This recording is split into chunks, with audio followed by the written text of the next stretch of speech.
नमस्कार. मी राहुल कुलकर्णी. राज्यातलं भारतीय जनता पार्टीचं नेतृत्व, त्यांचे एक सहकारी आणि एनडीए मधले महत्वाचे घटक असलेले श्री एकनाथ शिंदे यांची सतत परीक्षा घेते असं दिसतं. अन्यथा तसं नसतं तर प्रत्येक बाबीसाठी एकनाथ शिंदे यांना राज्य नेतृत्वाच्या ऐवजी दिल्लीमध्ये जाऊन चर्चा करण्याची वेळच आली नसते. इनफॅक्ट रचनाच अशी दिसते आहे की एकनाथ शिंदे यांनी वारंवार दिल्लीमध्ये जावं आणि राज्यातल्या घडामोडीची तिथे माहिती द्यावी आणि त्याच्यातनं मग काहीतरी मार्ग काढण्याचा प्रयत्न व्हावा. सद्यस्थितीमध्ये भारतीय जनता पार्टीतले क्रमांक 2 चे नेते अमित शहा यांचं राजकीय वर्चस्व एवढं वाढलेलं आहे, खास करून बंगालमधल्या, आसाममधल्या आणि गेल्या 5 राज्यातल्या निवडणुकाबरोबरच आधीच्या बिहार वगैरे राज्यातल्या निवडणुकीनंतर, की मध्यंतरी जी चर्चा सुरू होती की अमित शहा यांना कदाचित योगी आदित्यनाथ, कदाचित श्री देवेंद्र फडणवीस किंवा आणखी काही मंडळी ही संभावित पंतप्रधान पदाच्या शर्यतीमध्ये कुठेतरी त्यांना आव्हान देऊ शकतील. सद्यस्थितीमध्ये अमित शहा यांचं पारडं बरंच वरचढ आहे. अर्थात हेमंत बिस्वा शर्मा असतील, देवेंद्र फडणवीस असतील किंवा योगी आदित्यनाथ असतील, या सगळ्यांची पोर्टफोलिओ आणि प्रत्येकाची बलस्थानं वेगळी आहे. त्यामुळं आर्थिक आघाड्यावरती जर काही फार उज्ज्वल कामगिरी करायची असेल तर मग देवेंद्र फडणवीस यांचा विचार होऊ शकतो. धार्मिक आघाडीवरती हिंदुत्व ह्या मुद्द्यावरती विचार करायची वेळ आले तर 17,000 एन्काउंटर करणारे योगी आदित्यनाथ यांचा विचार होऊ शकतो आणि हेमंत बिश्व शर्मा वगैरे मंडळी पण आहेतच.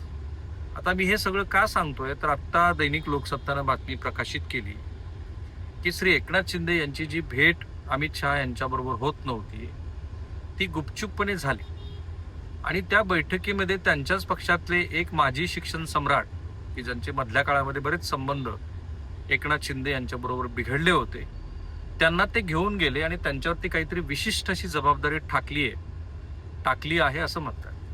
आणि अमित शहा यांच्या भेटीमध्ये संभावित जे मंत्रिमंडळाच्या विस्ताराच्या चर्चेमध्ये जी नावं चर्चेत होती त्याच्यामध्ये श्रीकांत शिंदे यांनाच ते मंत्रिपद द्यावं, कारण सध्या प्रतापराव जाधव यांच्याकडं आयुष मंत्रालयाचा स्वतंत्र कारभार आहे. एकनाथ शिंदे यांना आणखीन एक मंत्रिपद मिळेल असं दिसतंय. त्याचबरोबर राज्यामधल्या घडामोडीमध्ये जर संभावित मंत्रिमंडळाचा विस्तार होणार असेल तर त्याच्यामध्ये आणखीन वाटा मिळावा असाही भाग असेल. किंवा ऑपरेशन टायगरची जी चर्चा अनेक दिवसापासून सुरू आहे की योग्य वेळ येताच ऑपरेशन टायगर करून जे उद्धव ठाकरे यांच्या शिवसेनेतले उरले सुरले खासदार आहेत, काही अपवाद निवडक वगळता, जे कालपर्यंत फार पक्षनिष्ठेची ग्वाही देत होते, अशांसह सगळे लोक हे एकनाथ शिंदे यांच्याबरोबर जातील अशी शक्यता आहे आणि त्याला अमित शहा यांच्या संमतीची गरज होती.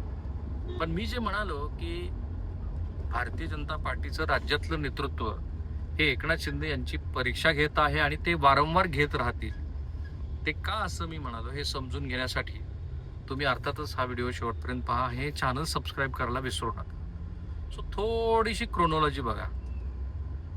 मी म्हटलं तर अनेक जणांना त्याच्याबद्दल असं वाटलंय. बघा, असं आहे की ऑब्जेक्टिव्हिटी याचा अर्थ तटस्थपणा आहे. श्री देवेंद्र फडणवीस यांच्या काळात त्यांच्या राजकीय कारणामुळे का असेना पण मराठा समाजाला सगळ्यात जास्त सुविधा, आरक्षण पहिलं मिळालं, की जे आधीच्या कोणत्याही नारायण राणे सरकारच्या काळात मिळालं, पण ते अगदीच नारायण राणे समितीनं दिलेलं ते फारच तकलादू स्वरूपाचं होतं, जे कुठेच टिकलं नाही.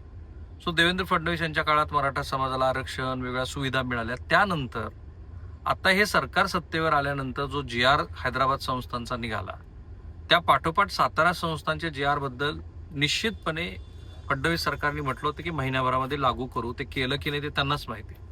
पण आता सगळीकडे एक आलबेल वातावरण आहे असं दिसत असताना अचानकपणे श्री मनोज जरांगे पाटील यांच्या नव्या आंदोलनाची घोषणा होणं, याच्या मागे फडणवीस आणि मंडळींना असं वाटू शकतं की कुठे ना कुठेतरी एकनाथ शिंदे यांचा हात आहे. 2029च्या विधानसभा निवडणुका जवळपास सगळे राजकीय पक्ष स्वतंत्रपणे लढणार आहेत हे निश्चित आहे. मग अशा वेळेला एकच पॉलिटिकल स्पेस आहे जो एकनाथ शिंदे घेऊ शकतात आणि घेण्याचा ते प्रयत्न करत राहतील, ते म्हणजे मराठा समाजाचे नेते. कारण आता अजित पवार नाही आहेत, त्यांचा स्पेस भरून काढण्याचा रोहित पवार त्यांच्या परीनं चांगला प्रयत्न करतायत. पण एक तर त्यांचं राजकीय बळ जे आहे ते फारच मर्यादित आहे. त्यांच्याच कुटुंबामध्ये सुप्रिया सुळे यांची जी राजकीय अडचण आहे की त्यांना लोकसभा लढायची असेल तर भाजपा बरोबर छुपी का असेल पण युती करावी लागेल, अन्यथा त्यांचा लोकसभेतला विजय जवळपास अशक्यप्राय आहे. कदाचित भरणेंच्या कुटुंबातलाच कोणीतरी सदस्य त्यांच्या विरोधात उभा राहिला, तोही भाजपाकडनं उभा राहिला तरी आश्चर्य वाटणार नाही. अशा स्थितीमध्ये रोहित पवार यांचं अनेक अर्थाने बळ हे मर्यादित आहे, त्यांचा अनुभव वगैरे तो तर भाग आहेच. मग अशा वेळेला मराठा समाजाचं नेतृत्व अजित पवार यांच्या नंतर कुणाकडे येऊ शकतं? एकनाथ शिंदेकडे येऊ शकतं. आणि एकनाथ शिंदेनी मुख्यमंत्री म्हणून जेवढं देवेंद्र फडणवीस यांच्या काळात झालं होतं तेवढेच अनेक आदेश, अनेक पद्धतीच्या प्रचलित संकेतांना झुगारून देऊन मनोज जरांगे पाटील यांच्यासाठीच्या गोष्टी केल्यात. आणि त्यामुळे तो एक प्रकारचा सौहार्द मनोज जरांगे पाटील आणि एकनाथ शिंदे यांच्यात आहे. पण तोच सौहार्दाचा धागा त्याच्या आधी उदय सामंत यांनी घेतलेली भेट आणि बच्चू कडू यांची विधान परिषदेवरती मनोज जरांगे पाटील यांच्या सल्ल्यानं झालेली निवड, असं सगळं एकत्रित गोळाबेरीज करून देवेंद्र फडणवीस सरकारला पुन्हा अस्थिर करण्याचा प्रयत्न एकनाथ शिंदे करतील असं त्यांना वाटणं साहजिक आहे, फडणवीस आणि मंडळीला. आणि एकनाथ शिंदे यांची पुन्हा मुख्यमंत्री होण्याची मनीषा काही लपून राहिलेली नाही. त्यामुळं असं दिसतं आहे की भाजपचं स्थानिक नेतृत्व वारंवार एकनाथ शिंदे यांची परीक्षा घेत आहे. मग ते सातारा जिल्हा परिषदेच्या निमित्तानं असेल, संभाजीनगर जिल्हा परिषदेच्या महापालिकेच्या निमित्तानं असेल, किंवा आता विधान परिषदेच्या जागा वाटपाच्या निमित्तानं असेल. त्या परीक्षेला सामोरे जाण्याच्या ऐवजी त्यांचे जे वरचे बॉस आहेत त्यांच्याकडे जाऊन आपण प्रश्न निकाली लावू असा एकूण त्यांचा होरा असावा. पण अर्थातच भारतीय जनता पार्टी ही पक्ष हिताला कायम प्राधान्य देणारी पार्टी आहे, कितीही त्यांच्यात अंतर्गत मतभेद असले तरी. त्याच्यामुळं बहुधा असं दिसते की एकनाथ शिंदे यांना ते कितीही प्रयत्न करत असले तरी अपेक्षित असं यश येत नाहीये. पण म्हणूनच हा तिढा आणखीन वाढत जाईल, तो व्यापक होईल.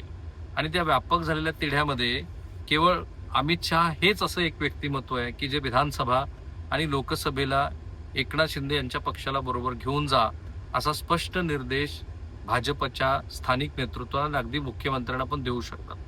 ती वेळच आपल्यावरती येऊ नये या दिशेनं स्थानिक भाजप प्रयत्न करते. त्यांना ठाणे, कल्याण, अंबरनाथ या पट्ट्यामध्ये रोखून त्यांचं संख्याबळ कमी करण्याचा प्रयत्न करते. त्यांना लोकसभेतलं खासदारांचंही बळ पुन्हा वाढू नये असाही प्रयत्न करते.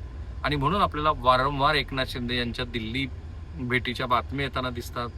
ते अतिशय मी तर असं म्हणेन की मनापासून नाही पण शासकीय कार्यक्रमामध्ये त्याचा एक औपचारिकतेचा भाग म्हणून सहभागी होताना दिसतात. जो उत्साह मुख्यमंत्री म्हणून एकनाथ शिंदे यांचा होता तो उत्साह आत्ताच्या सरकारमध्ये आहे असं जाणवत नाही. ते कितीही एकमेकाबद्दल देवेंद्र फडणवीस आणि एकनाथ शिंदे म्हणाले की काय करणार, एकनाथ शिंदे यांचं हास्यच तसं आहे वगैरे वगैरे, त्याला काही अर्थ नाहीये. हा दिल्ली भेटीचा जो सोहळा आहे तो सतत होत राहील, कारण स्थानिक भाजप हा एकनाथ शिंदे यांची सतत परीक्षा घेत राहील. म्हणून तर आपलं इतक्या सगळ्या बारकाईनं राजकीय घडामोडीकडे लक्ष असणं गरजेचं आहे. कारण महाराष्ट्रामध्ये लवकरच आणखीन एखादा राजकीय विस्फोट होऊ शकतो. तो कोणत्या राजकीय पक्षामध्ये होईल ते मी तुम्हाला लवकरच सांगेन. सो थांबूया आपण इथे. माझ्या ह्या प्रयत्नाला तुमचं एकच बळ म्हणजे हे चॅनल सबस्क्राईब करा, बेल आयकॉन दाबा. थांबूया. Thank you. Have a nice day.